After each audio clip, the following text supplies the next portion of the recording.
पुराने समय में यार हम सब गजब की अमीरियत दिखाते थे, वही हम लोगों की अमीरियत का पता चलता था।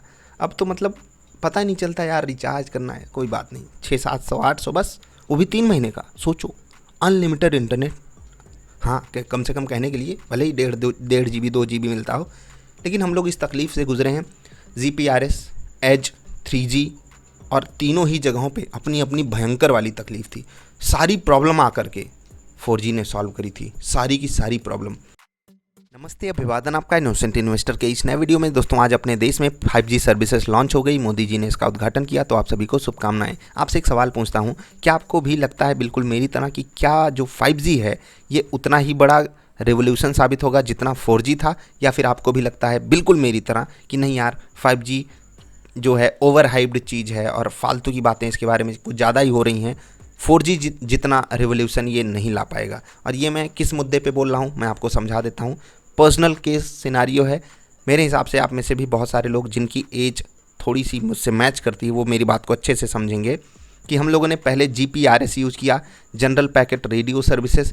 यहाँ पर इंटरनेट स्पीड आपको बताऊँ 3, 4, 6, 8 kbps, ठीक है। स्मॉल वाला kbps जो डाउनलोडिंग में आता है ना, किलोबाइट पर सेकेंड, वो हम लोगों को मिला करता था। kbps बता रहा हूँ भाई, kbps। उसके बाद हम लोगों के पास एज आया, जहाँ पर हम लोगों को 30-40 kbps की स्पीड मिला करती थी। एग्जैक्टली मैं स्पीड नहीं बता रहा हूँ जो उसकी स्पीड होती थी, जो मैं पाता था मैं वो बता रहा हूँ।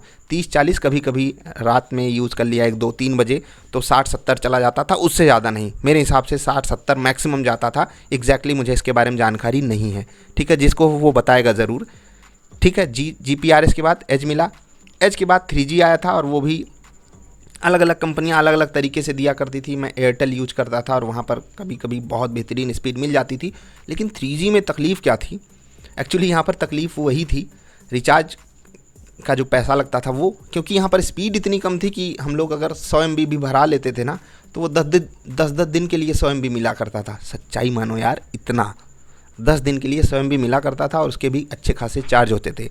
फिर आई 3G सर्विसेज, और उनका चार्ज क्या ही बताएं, 249 रुपये में 1 GB। अभी 1 GB आपको 4G का 10-11 रुपये में मिलता है शायद, जियो में मुझे एग्जैक्टली नहीं पता, लेस देन 15-16 रुपये है। 1 GB 15 रुपये, वो भी बूस्टर पैकेज, ठीक है। अगर आप नॉर्मल रिचार्ज वाला यूज़ कर रहे हो तो वो शायद 3-4 रुपये भी नहीं पड़ता है 1 GB का। कॉल फ्री है अलग से, उस वक्त कॉल फ्री करने के लिए भी 600-700 रुपये लग जाते थे महीने के। पुराने समय में यार हम सब गजब की अमीरियत दिखाते थे, वही हम लोगों की अमीरियत का पता चलता था। अब तो मतलब पता ही नहीं चलता यार, रिचार्ज करना है कोई बात नहीं, 600-700-800 बस, वो भी 3 महीने का। सोचो, अनलिमिटेड इंटरनेट। हाँ, कम से कम कहने के लिए भले ही 1.5 GB 2 GB मिलता हो, लेकिन हम लोग इस तकलीफ़ से गुजरे हैं।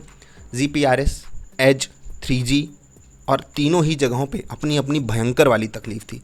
सारी प्रॉब्लम आकर के 4G ने सॉल्व करी थी, सारी की सारी प्रॉब्लम।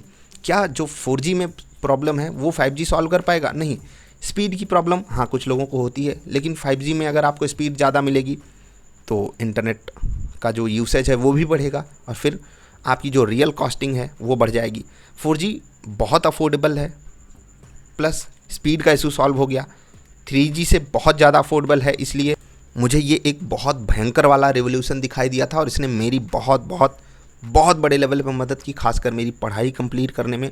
पढ़ाई के अलावा भी अगर मैं कुछ चीज़ें अलग से सीख पाया हूँ तो उसमें 4G का बहुत ऊंचा वाला योगदान है, बहुत ज़्यादा ऊंचा वाला। तो उसके लिए हमेशा रिलायंस के जियो का हम सबको आभार मानना चाहिए।